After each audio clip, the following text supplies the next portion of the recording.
Good morning. My name is Jeremy. I'm not a doctor. I'm not a health professional. I talk about anxiety disorder based on my psychology background and my cognitive behavior therapy certificate from CBT Australia.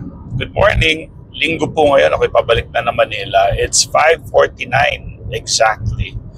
So, may gusto kong i-share kasi sa mga past weeks, dami nag-message sa akin At isa lang yung napansin ko talaga doon sa message nila or nyo, no? It's really yung takot ninyo sa simptomas ninyo no? Takot talaga kayo sa simptomas ninyo. Okay? This is again for people who are diagnosed with anxiety disorder at wala talagang physical problem. No? O walang mga sakit sa physical. Pag sakit sa physical, ibig sabihin walang heart problem, lungs, thyroid, others. No? Yung iba pa nga kasi minsan yung mga umiinom ng gamot, yung gamot na yon hindi sa antidepressant, hindi yung mga antipsychotic. Sinasabi ko, kahit yung mga regular na gamot lang, kung umiinom kayo niyan, may mga effect talaga sa katawan yan. No? Hindi ko sinasabi yung antidepressant at psychotic, any gamot, no? May effect siya sa katawan, no? So ito ang nakikita kong problema nyo or natin, no? Or natin, dati ako, okay? Is that yung relationship nyo talaga sa anxiety disorder, yung mali talaga yung relationship nyo sa kanya. Okay? Anong ibig sabihin ng mali ang relationship? Ang relationship nyo sa anxiety symptoms nyo, ang tingin nyo sa kanya, kaaway, kalaban, danger. Yun. So, mali yun Okay? Kailangan natin ng anxiety. Okay? Kung may totoong sitwasyon, like say for example, yun na nga, no, ikaw ay magbabar exam or board exam. Siyempre, kailangan ka talagang nervyusin kasi ang gusto mo, pumasa ka doon. Ngayon, dahil sa totoong sitwasyon siya, yung nervyos mo, halos hindi mo siya napapansin kasi ang focus ng utak mo is to pass the bar or the board exam. Okay, kaso problema kasi natin sa anxiety disorder, wala naman tayong bar or board exam or wala tayong pinagdadaan ng sitwasyon. Nangyayari lang, kaya ngayon, kunyari, nagda-drive ako, nararamdaman ko lang siya. So, I'm not taking any exam, no? So, kung mag-exam ako, nandun yung nervyos ko. Hindi natin pansin yun. Or siguro kung pansin natin, tanggap natin siya. Kasi alam niyong ninenervyos kayo doon sa inyong exam. Hindi lang exam. Halimbawa, manganganak, o syempre, dadaan siya sa doktor o pupunta sa dentista para magpabunot ng ipin o magpatingin ng ipin. So, may nervyos na kaagad. So, yung nervyos na yon very useful sa kanya kasi nire-ready niya yung katawan niya sa totoong sitwasyon. No? At hindi masyado tayong bothered doon kasi alam natin na may real situation. So ang problema natin ngayon is walang real situation, pero ang problema mo ngayon is yung relationship mo sa anxiety mo na nararamdaman. Kasi nga walang rason para maging anxious, di ba? Okay. In reality, may rason talaga at may pinanggagalingan kung bakit ka anxious everyday. Pasensya na kayo sa wiper kumulan kasi. Meron na tayong conditioning na tinatawag, na-discuss ko na sa ibang videos ko, kaya kahit walang rason, dumalabas lang siya kasi nagkaroon na kayo ng kumbaga, recorded na siya sa brain nyo. So, behavior nyo na siya. Yung tipo bang pagkatapos kumain, kailangan mag-toothbrush. Hindi mo na iisipin yun, automatic na sa'yo, lalo na kung ganun yung training mo, pagkatapos kumain, wala nang isip-isip, pupunta ka na sa banyo para mag-toothbrush. So, ganun din yung anxiety symptoms ninyo sa any kung saan nyo siya in-associate. Halimbawa, lalabas ng bahay, lalabas na yung feeling ng anxiety. Kasi sinanay nyo na yung katawan ninyo eh. Sinanay na ng brain ninyo, yung behavior ninyo, ganun yung nangyari. Okay? So, yun no. So, anong importanteng malaman ninyo ngayon? Ang importante po is yung relationship nyo sa anxiety. Dapat kilala nyo na siya by now. Lalo na yung mga iba sa inyo na years na.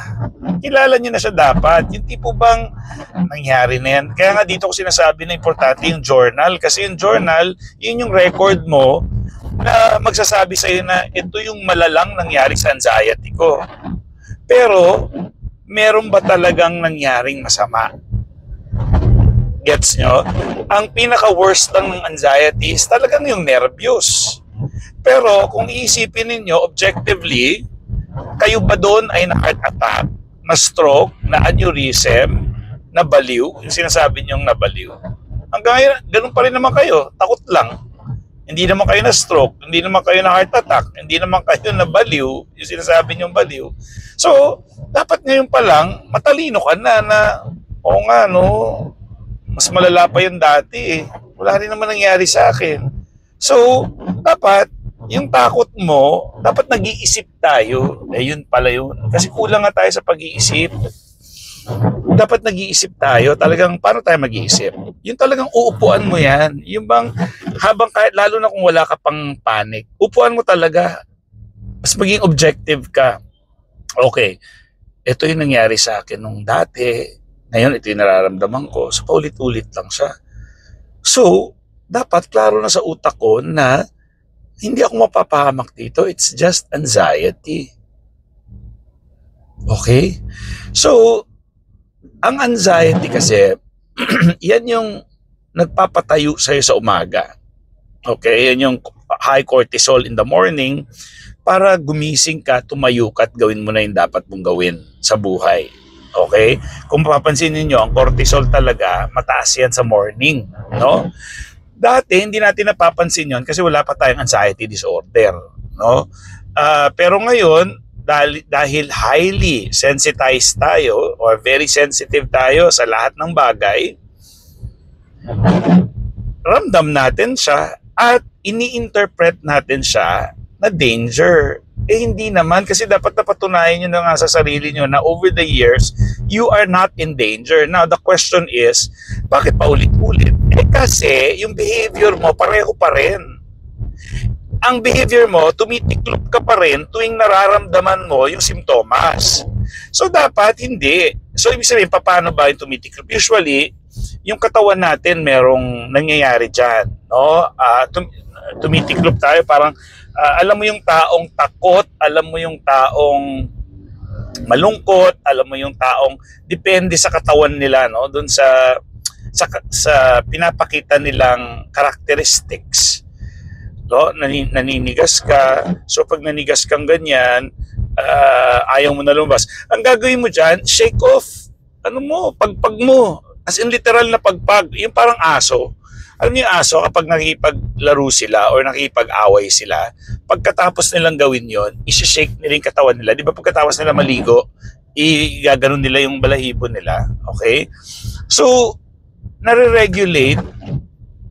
i-regulate natin yung katawan natin. Ngayon, kung parang feeling mo, parang takot ka, tumitiklop ka ng ganyan, yan na naman siya, yan na naman siya. Wag, bukas mo yung katawan mo, Wala ako sa danger, oh, gago ka ba? Ganunin mo. Wala ako sa danger, gago ka ba? Kasi ganito yan eh, kailangan ma-identify mo muna, nasa real danger ka ba o hindi? Ano ba ang real danger? May sunog ba? May hold up?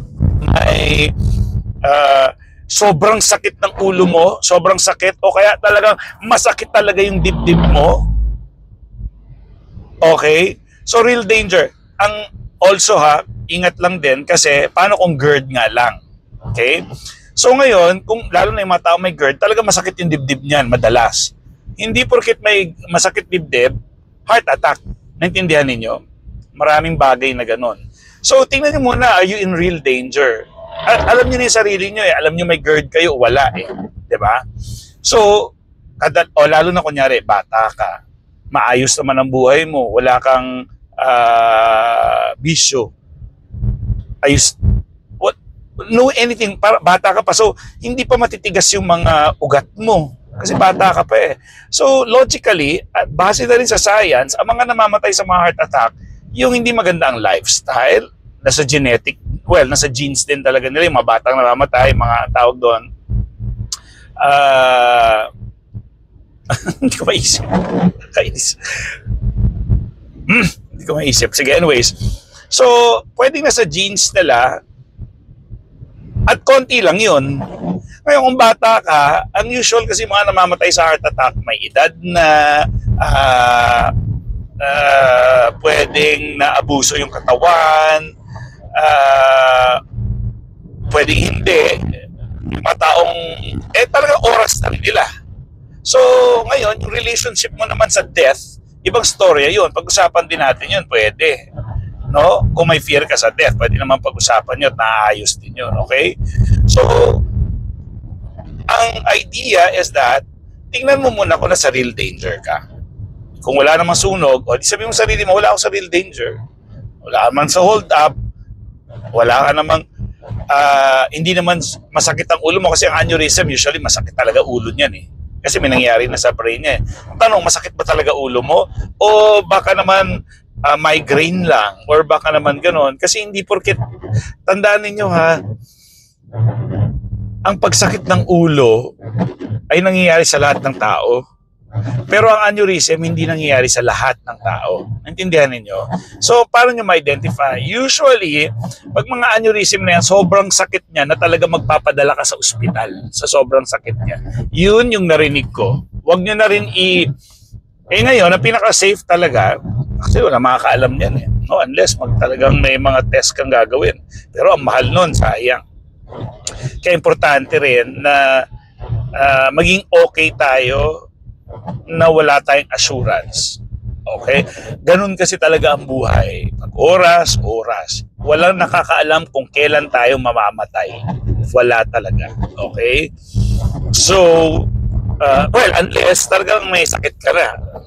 Obvious naman. Kung halimbawa talagang malala na. Pero it doesn't follow din. Kasi yung iba naman, kahit may mga cancer nga, stage 4 na, umahaba pa buhay eh. So wala talaga nakakaalam kung kailan ang kamatayan, no? So sa atin, ang responsibility lang natin bilang mga tao is hindi mawala yung hope. Kasi what if hindi tayo mamatay? What if mamatay tayo in our 100 plus years? Naisip nyo ba yun? Naisip nyo lang ngayon, parang mamatay ka ngayon. What if mabuhay ka ng 100 plus years? Gaya ng nanay ko ngayon. She's turning 90 ha, sa May. Well, ready kami. Malakas pa siya. Pero inisip namin, kung sakaling kunin na siya ni Lord, okay na kasi 90 na rin naman siya. At nanay ko, ano pa yan, hypertensive, diabetic, no? May anxiety rin yun eh.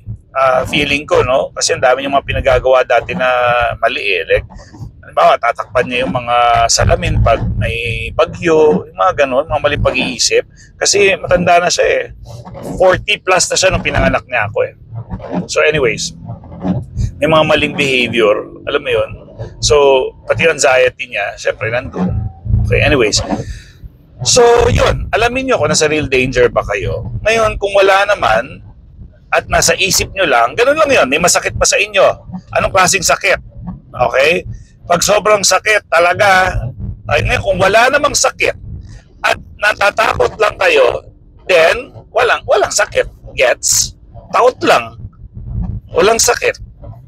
Okay? At ang pinakamainam kasi nito, assured na kasi kayo talaga dapat ng doktor at nasinabihan na kayong wala ka ng sakit. Anxiety lang yan. O kapag ganun na yung sinabi, kasi ibig sabihin, I would assume na nag-undergo ka na sa iba't ibang test at wala silang nakita talaga. Ngayon, kakagagaling mo lang ng doktor, tinamagahan, ganun ka ulit, then it's just anxiety. Tandaan niyo, are you in real danger? Yun ang unang tanong. Kayo ba ay nasa totoong danger? Hindi. Ang sabi mo, wala, nararamdaman ko lang, kala ko lang, parang heart attack. Parang heart attack? Bakit parang heart attack? Masakit ba yung dibdib mo? Hirap kang huminga? Diba? So, parang heart attack. Ngayon, kung parang heart attack lang, edi, at alam mo may GERD ka, at kagagaling mo lang sa doktor, kaka-ECG mo lang, paano siya magiging heart attack? Diba? So, yun yung importante nung role ng doktor din no? Kasi kailangan may assurance ka na. Yun talaga, kaya importante talaga, lahat kayo dapat diagnose talaga ng doktor na anxiety lang at wala talaga kayong sakit. Yun ang pinaka-importante kasi.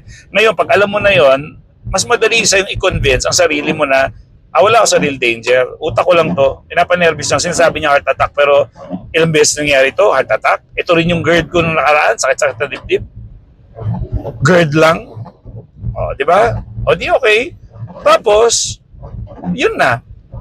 Again, yung relationship ninyo, hindi porket pangit yung nararamdaman ninyo equals death or kamatayan. Hindi porket pangit yung nararamdaman ninyo equals kamatayan na. May katibayan ako dyan. Ilang taon na kayong nakakaramdam ng pangit ng pakiramdam? Tama ba yung utak nyo na sabihin sa inyo na kamatayan ibig sabihin nun? Namatay na ba kayo? Hindi, di ba?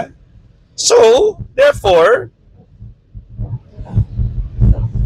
yung nararamdaman mo na hindi maganda does not mean mamamatay ka. Kailangan mo lang tanggapin. Parang kadalasan, pag ang taong may trangkaso, tanggap niya na masama yung katawan niya, tanggap niya, alam niyang trangkaso. Period. Hindi na siya magpapasugod sa ER kasi alam niyang trangkaso lang. So dapat ganun din yung trato natin na ito ay anxiety lang. So hindi ko kailangan magpa-ER. Dapat ang trato ko dito parang trangkaso lang din. Lalo na kung diagnose ka na ng anxiety disorder. That's it. So yung relationship mo sa kanya, hindi siya danger. Ang relationship mo sa kanya, anxiety lang. Dapat ganun. Anxiety lang to. Madali siyang sabihin, alam ko, pero kailangan sanayin niyo yung sarili ninyo na you're not in danger. Kasi anong nangyayari ngayon, automatic Kapag may naramdaman kayong kibot, automatic, panic, danger. Kaya ka nagpapanik kasi automatic nasa utak mo danger. Ngayon, tanggalin mo sa equation, yung kapag may naramdaman ka, kamatayan ka agad yun nasa isip mo or you are in a real danger para hindi mo ma-activate yung panic attack mo. Okay? Meron kang segundo no? May segundo ka para sabihin sa katawan mo, "Hoy, tanga, anxiety lang yan." Dapat confident na hindi yung, hindi baka anxiety lang naman talaga. Hindi ganoon. Dapat confident kasi over the years, alam mo na anxiety lang yan. Dapat anxiety lang to, period. Gawin mo na yung dapat mong gawin sa araw na yon. Huwag ka na maglinger. Tanggap mo, sige. Meron ako napanood Ang ganda nung sample niya. Ang galing-galing talaga. Parte pa rin to ng yung Dare, no? Ang ginawa niya, nilagyan ng sticker na itim yung salamin niya. Bilog. Dito nakalagay. Okay? So ngayon, talagang yung utak niya, pansin na pansin yung itim na yon, yung bilog na sticker. Pansin na pansin yun. Kasi nasa salamin niya, di ba? Pero dadating yung time na yung utak mo nasanay na dun sa sticker na itim na yon na hindi mo na siya pinapansin, nagagawa mo na yung buhay mo nang hindi mo siya pinapansin, na wala kang pakialam sa kanya. So parang idea ganun. Okay? So ano yung itim na yon? Paano ang analogy? Parang ganito. Kasi dahil yung brain mo, nagawan mo siya ng kung ano-ano mga kwento na may sarili kang, kapag ganito, danger. Kapag ganito, so parang ganun siya. No? You acknowledge it na anxiety lang siya. Dahil meron ako noon, so ito yung parang sticker na itim sa salamin. Na kahit nandyan siya, mabubuhay ka, magiging masaya ka, kahit nandyan siya. Kasi eventually, kahit nandyan siya, magiging parte na siya na hindi mo na siya napapansin. Na hindi ka na nagpapanik sa kanya. Dapat ganun yung relationship mo sa kanya. Okay? Tapos sabi mo, ay, ayoko ng ganon. Tatanga-tanga tayo. Kasi ganito lang yan eh. Kung nag-aral ka ng gitara, ng piano, ng basketball, ng swimming, pwede mo bang i-unlearn yon talaga? Pwede kang mangalawang lang, pero ang galing ng utak natin na nung nag-aral ka nung grade 2 ng swimming, hanggang ngayon na ikaw ay 40 na, marunong ka pa rin mag-swimming. Kasi nandun na siya sa brain. So ang kailangan na lang is hindi ka magpanik doon sa nalaman mo. Kasi nga in reality, dapat by now, natutunan mo na rin na wala ka sa danger. Kahit sabihin pa nating tumaas yung BP mo dyan, o nung tumaas yung BP mo, ano nangyari sa'yo? Na-stroke ka ba?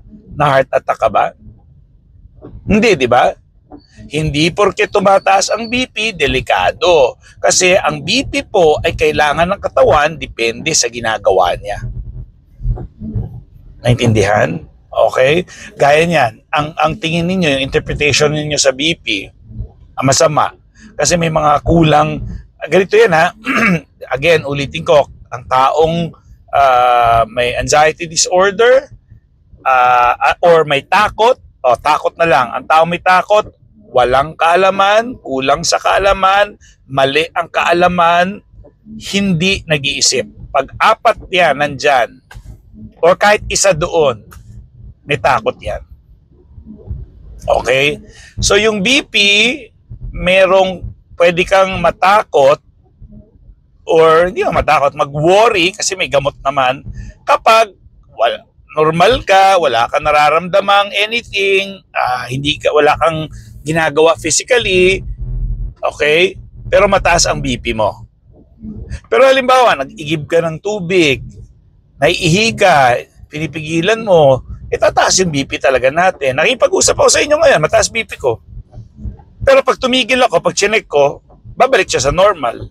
Naintindihan ninyo? Okay?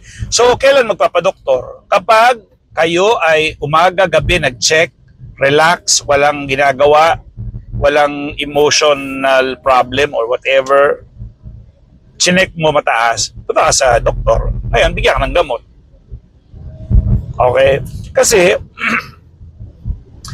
ano yun eh, ang high blood pressure ngayon, parang normal na lang sa mga tao. Siguro sa panahon natin, sa processed food, hindi tayo gumagalaw, nasa opisina lang, nakaupo. Dati, yung mga tao talagang nag-hunt ng food nila eh. So talagang may exercise, kaya yung mga BP nila hindi ganun katataas, no? Okay?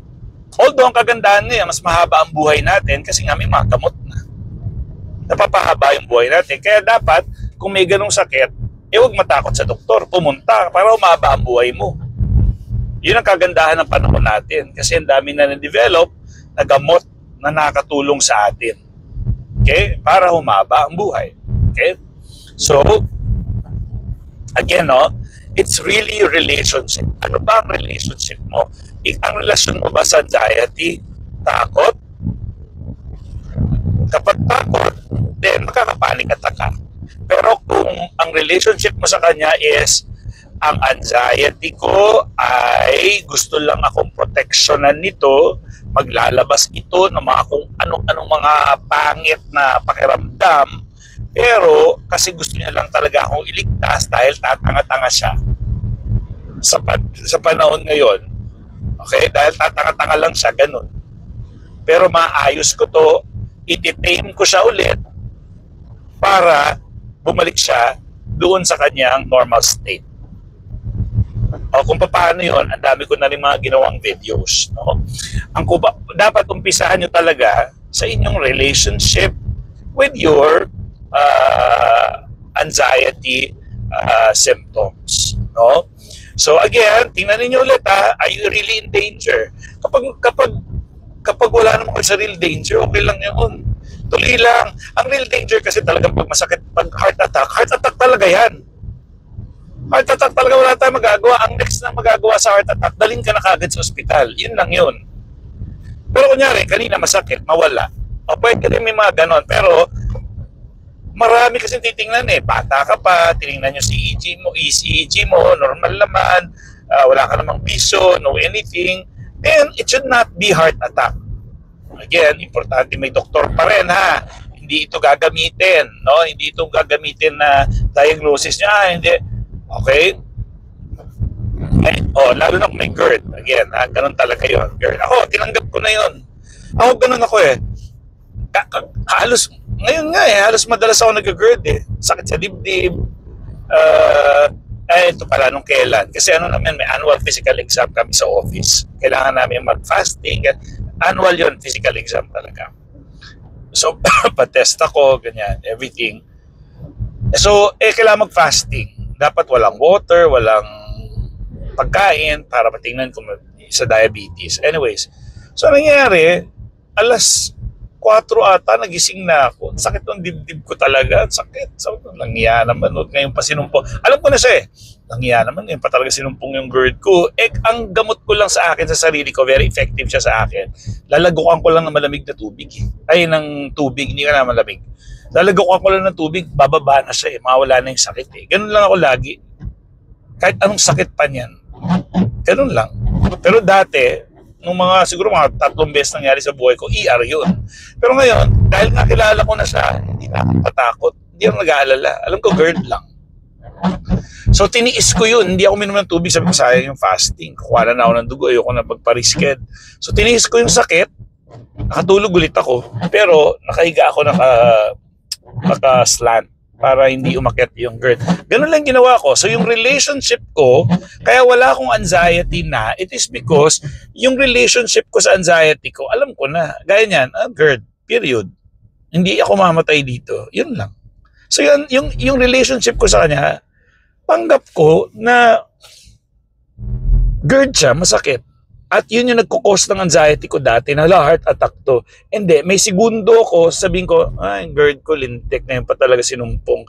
So yung pagkaka-interpret ko sa kanya, hindi heart attack, kundi GERD. Kasi kilala ko na siya. At totoong may sakit yun sa dibdib. Yun ako. Okay?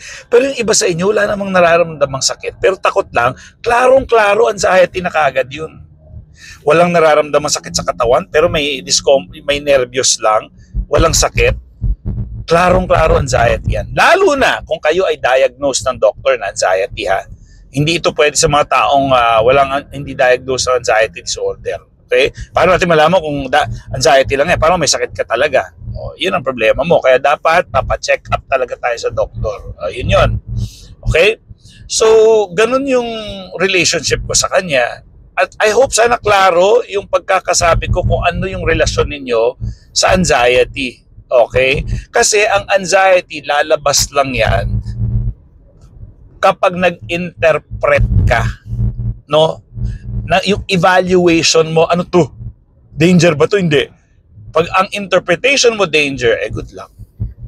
Talagang lalabas yung adrenaline mo dyan. Kailangan mo talagang magpanic. Kasi may takot eh. Gets? Okay? Sige. So guys, pwede nyo kausapin, no? Message me sa Facebook, Anxiety Disorder Philippines. Usap tayo, pwede. Pa-schedule ka sa akin ng usap tayo. Okay?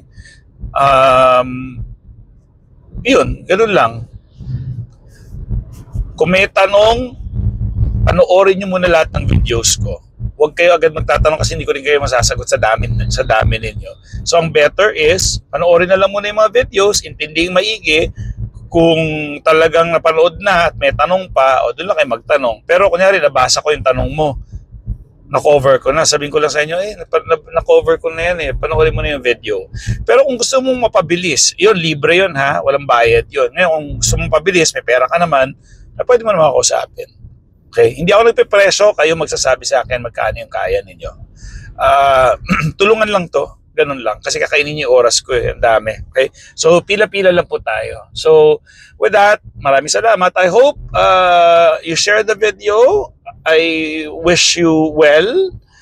Kaya niyo yan. Tamang kaalaman lang yung at mga tools at behavior. babalik kayo sa, hindi naman babalik talaga na 100%, but you'll manage it and you'll be happy again kung happy na kayo dati. Pero kung ngayon pala hindi pa kayo happy, parang kayo magiging happy, ayusin nyo rin yung parte ng buhay nyo na yun. Okay, with that, bye. Thank you.